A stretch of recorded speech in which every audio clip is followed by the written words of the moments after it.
We're here at Lincoln Center Jazz with Darrell Smith, who is going to be the musical director of Staten Island Jazz.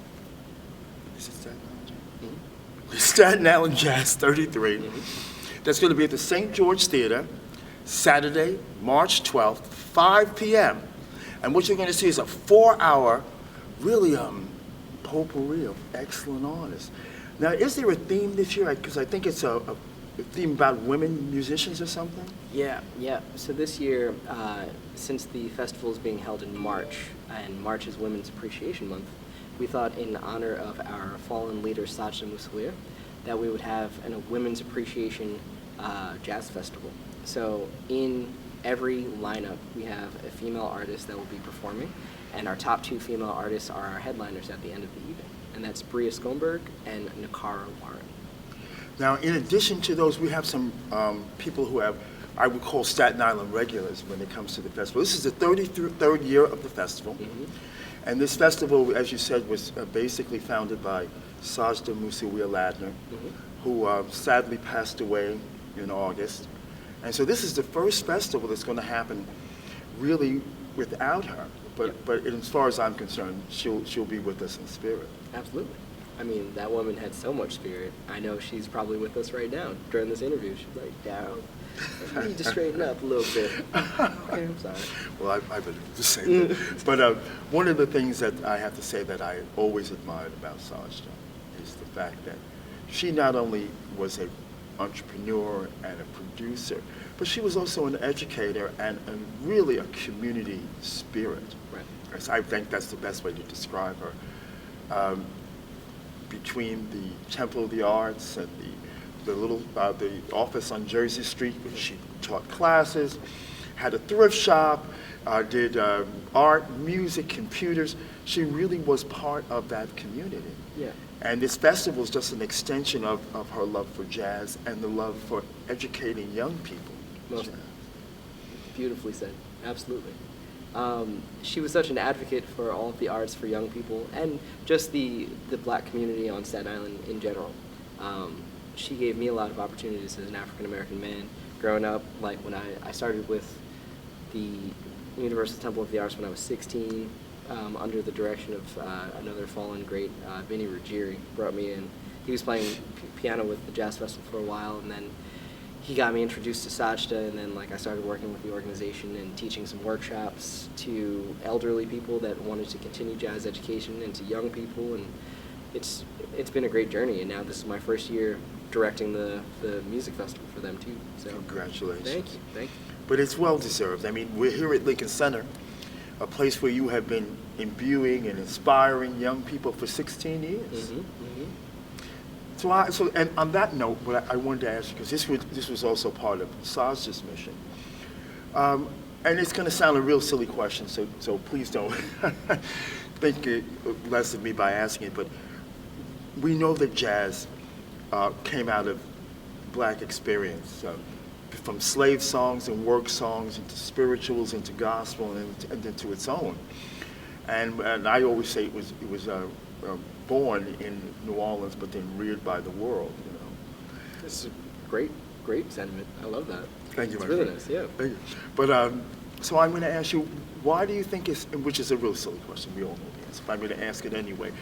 Why do you think it's important to keep this jazz legacy alive and to keep passing it on to the next generation of musicians and aficionados? Well, the way I think about it, and I'm glad you mentioned that we're here at Lincoln Center. I teach a program here for middle school kids, and the way we think about it here at Lincoln Center and the way my philosophy has ever so grown since meeting Sajda and being here and just teaching young people about music in general is jazz is America's classical music. So if we think about classical music in the sense of you hear your Bachs and your Mozarts and people are like, oh yeah, Western classical music, that's Beethoven. And they'll say all these names, and I think classical music, and I think Duke Ellington, and I think Count Basie, and I think Louis Armstrong, and I think Jelly Roll Morton, and I think Scott Joplin, and those are my classical music artists, and that is a music born right here in America. And if we appreciate all of those other artists and give them a pedestal of oh, this is great music. This is Beethoven. It is the greatest music of all time. Why isn't Duke Ellington the greatest music of all time? And that should be held to that same standard for me and for the people that I teach. And because of that, the legacy that we create is it's an American music, an American classical music that's created here and should be appreciated the same way all classical music is. You know, once I heard William Buckley try to compare Coltrane to Bach, like he understood both that well. And it was the most ridiculous conversation I'd ever heard. Right. You know, sometimes you can be so smart that you're really stupid. And so what you just said about it being a classical, it really is, it's a classical American art form, it's classic music.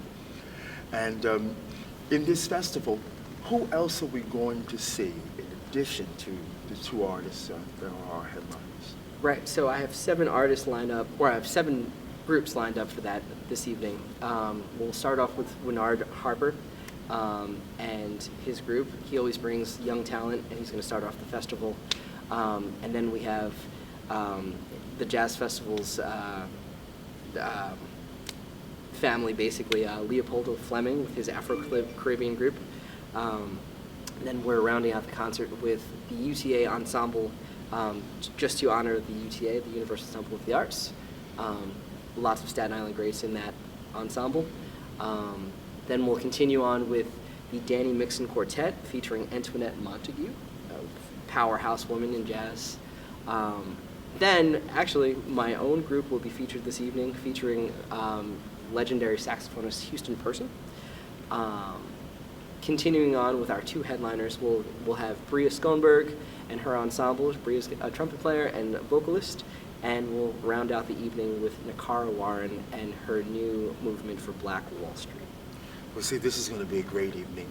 Now, if people want to find out about this, they can make reservations by calling the St. George Theater directly, and we'll flash that number in a minute so you can see where you can acquire your tickets.